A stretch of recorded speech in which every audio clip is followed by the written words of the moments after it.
Hi, this is Leslie Langnaw, Managing Editor at Design World Magazine, and today I am here with Aaron Morris and TJ McHugh. We are at SSOE here in Toledo, Ohio, and this is where the 3D RV vehicle is making its latest stop.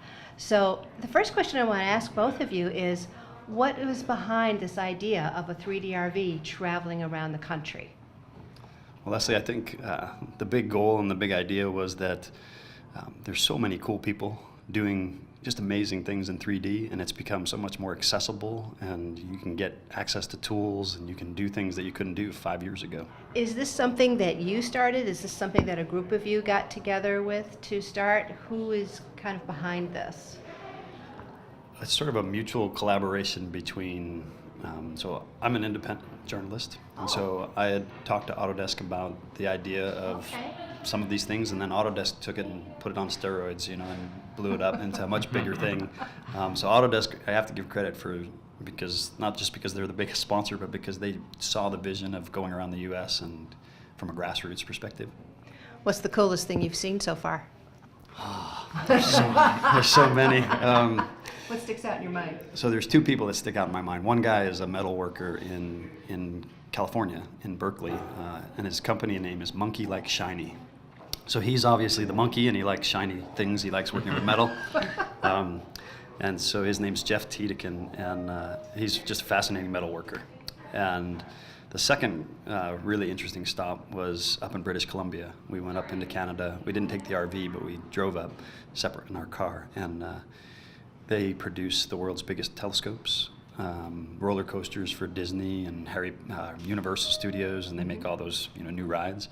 And so we got to see how they make those and the behind the scenes that you don't see when you're sitting on the ride. Right. And so it was really cool for my wife and son as well. My son's 11, so he thought it was fascinating because he's been on some of those rides, right? And he's like, so how does it do that? It moves you around, but how do you know? Okay. So that one was probably those two come to mind the most. And that kind of brings us to Autodesk. So what was your goal behind joining this project? Sure. So Autodesk, it's been really interesting from our perspective because we've been in the sort of the business of documentation and design for a long time, and so rare does a technology or a set of things come about that completely kind of changes the way things are done, and the 3D scanning, structure from 3D pictures, these are revolutionary, and so. We've taken a lot of steps, including the group that I work with, and taking this data and turning it into things that you can use for design or creation of the world. In fact, you can accelerate the process of creation. And so just like all things when they first come about, there's all the new and exciting, right? So how are people using this? How, what's all the little niches and avenues we can explore? So we get the opportunity to see and hear a lot of what's been going on, but we realize that not everyone else has. So the RV has been as a moment for us to connect, but also to sort of just disseminate this information. I think you brought up a question that's a big one in the minds of our audience of design engineers is how would I make use of this? And in the press conference earlier, you mentioned reality creation. So can you talk a little bit more about that and where would be some of the markets that would be most useful in? Sure. So it all starts, so we got this term that we call reality computing. And it starts with capture. So applications that work really well, that we're seeing so much benefit out of the technology, come from when you've got existing conditions, right? And you're starting to change those or make something new in the existing. Before, tape measure and a piece of paper to sketch things out. And then when you go back to design, and you're like, is this right? Does this fit? Call that guy, get another measurement, right?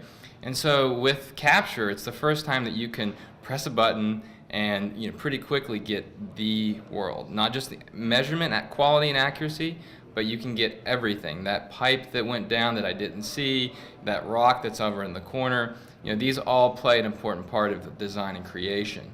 From that, we've been working a lot on the tool side, so making sure that it's easy to use the data, that you can manipulate the data, that you can interact with your existing designs and documents that you've had for a while. And then the creation, we're working with everything from 3D printer manufacturers to people who are doing modeling CAM and the traditional manufacturing process, because all of these play a part in taking what reality from the digital form back into reality. So we took some footage of the drone a little bit earlier.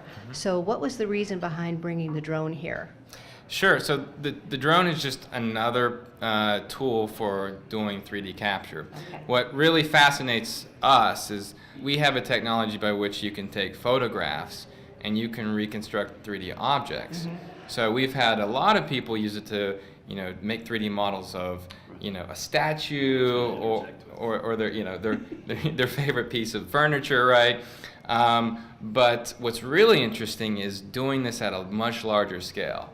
Can I get a real quick 3D model of my building or my construction site, or maybe there's an open a mine and there's a stockpile and I want to analyze that, or there's a large plot of land. With the drone, this now becomes possible. You're just taking that idea of capturing a small object but making it much larger. Well, thank you both very much. I appreciate it. If anybody in our audience wants to learn more about where the 3DRV is going to be, there's a website, www.3drv.com, and be sure to connect with Autodesk at their website and see what's the latest coming up in their software as well.